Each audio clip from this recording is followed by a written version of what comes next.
Neste trimestre estamos estudando a segunda carta do apóstolo Pedro.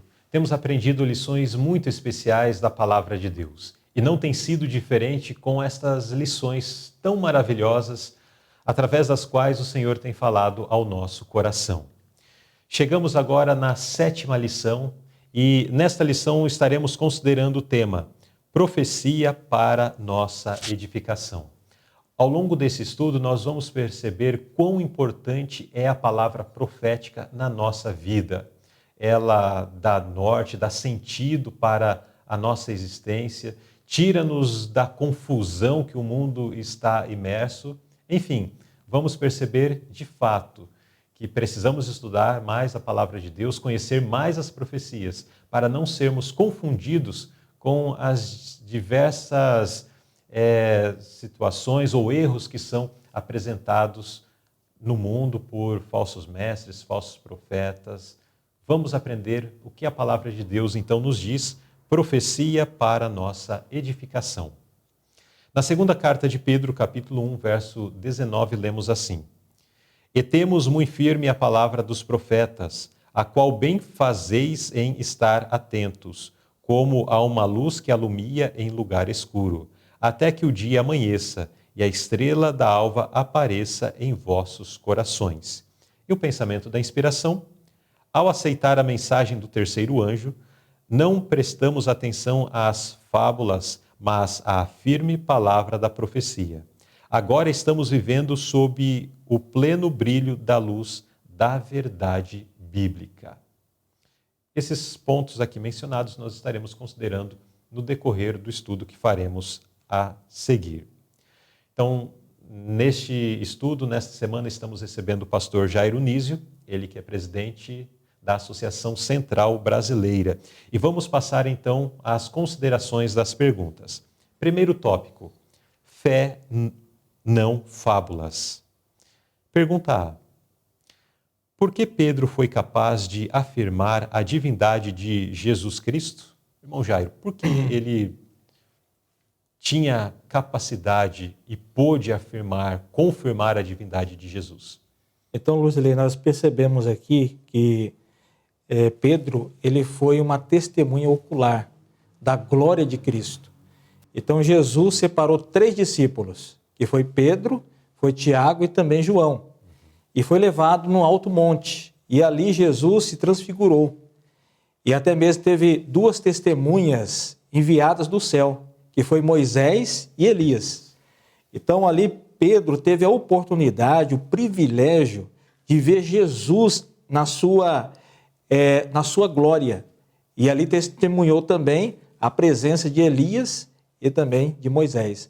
Então ele foi uma testemunha ocular. Então isso capacitou Pedro de afirmar, não porque ouviu, não porque alguém lhe contou ou em algum lugar, mas porque ele viu com seus próprios olhos, né? Os próprios olhos, ele teve a sua própria experiência. Agora, no Monte da Transfiguração, ali nós temos um símbolo da cena da volta de Cristo, né? Como que Moisés e Elias, que ali apareceram, representam os grupos de... Percebemos que Moisés, como ele morreu e ressuscitou e foi enviado para o céu, ele foi arrebatado, né? Foi levado. Então Moisés, ele passou pela morte.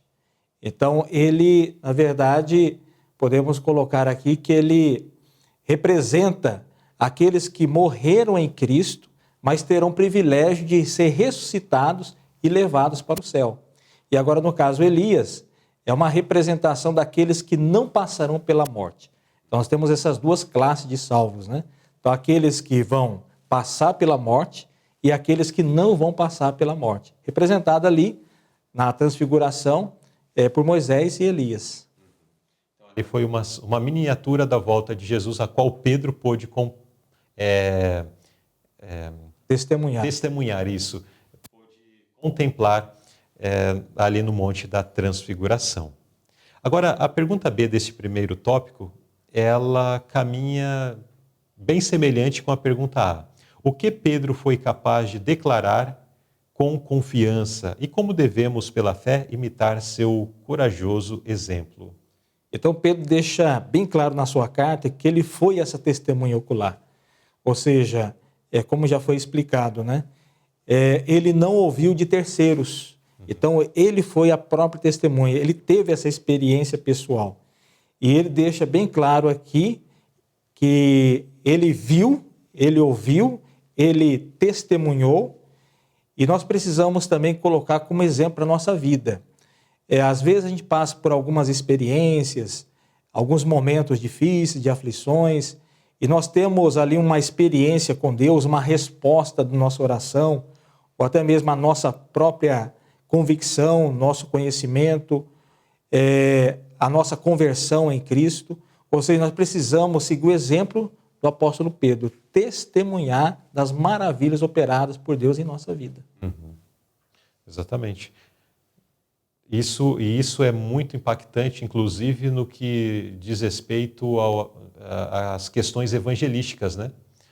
Às vezes nós guardamos essas experiências só para nós e não compartilhamos com outras pessoas. Mas quantas pessoas não seriam impactadas por conhecerem, por saberem, por tomarem ciência dessas experiências, desses testemunhos que nós temos e poderíamos apresentar, né? Pedro, ele não se envergonhou. Pelo contrário, ele disse, nós vimos, o verso diz, né? Nós mesmos vimos a sua majestade, aconteceu assim e tal. Estávamos lá com ele no Monte Santo quando tudo isso aconteceu. E ele testemunhou, isso servia para alimentar a igreja. Então nós precisamos, como mencionou o pastor Jairo, de fato ser mais claros, mais espontâneos, manifestar essa alegria, né? Ao testemunhar dos grandes feitos e dos pequenos feitos também que podemos notar em nossas vidas, mas que Deus tem operado. E outra coisa, às vezes, a nossa tendência é falar dos problemas para as pessoas, de uma doença, pedir oração para isso, para aquilo, falar das dificuldades que estamos passando, mas pouco a gente testemunha dos milagres de Deus.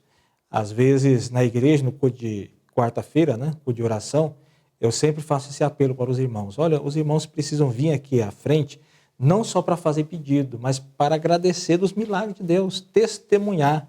A gente precisa testemunhar do poder de Deus. E outras pessoas serão impactadas. Exatamente. Muito bem.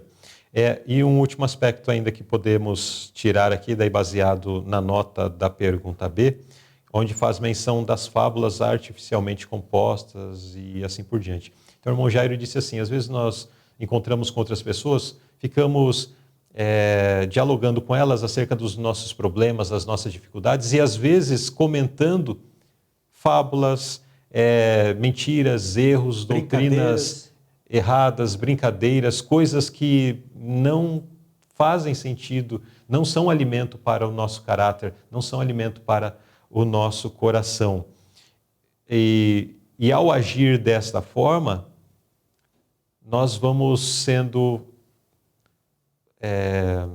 construídos ou desenvolvidos, ou vamos nos desenvolvendo sobre um firmamento que não se sustenta, né? É como a areia movediça, essas fábulas, essas conversas, essas tantas coisas, e deixamos de ser construídos sobre o sólido fundamento que é Cristo Jesus. Então, esse primeiro tópico, inclusive, menciona, né, ou tem como título, fé, não fábulas.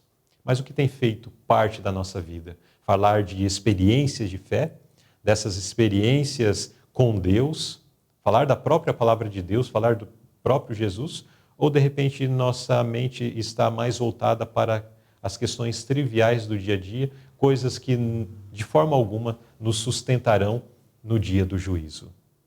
E as fábulas são coisas que não trazem edificações, ou seja, às vezes a pessoa não está falando tanto de fábulas, mas está assistindo às fábulas, né? Está acompanhando as fábulas. E podemos colocar que essas novelas, filmes, séries, né? Então trazem o quê? Fábulas. E às vezes a pessoa perde tanto tempo com essas fábulas que acaba prejudicando a sua própria fé. Ou seja, nós precisamos aqui, o apelo desse tópico, é que nós precisamos alimentar né, da fé, alimentado da palavra de Deus para poder testemunhar.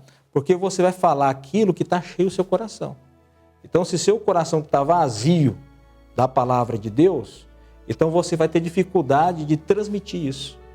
Agora, se você está cheio de fábulas no seu coração, é o que você vai falar. Exatamente. Então fica o apelo para todos nós, né? Vamos dedicar mais tempo para examinar as Escrituras, fortalecer assim a nossa fé.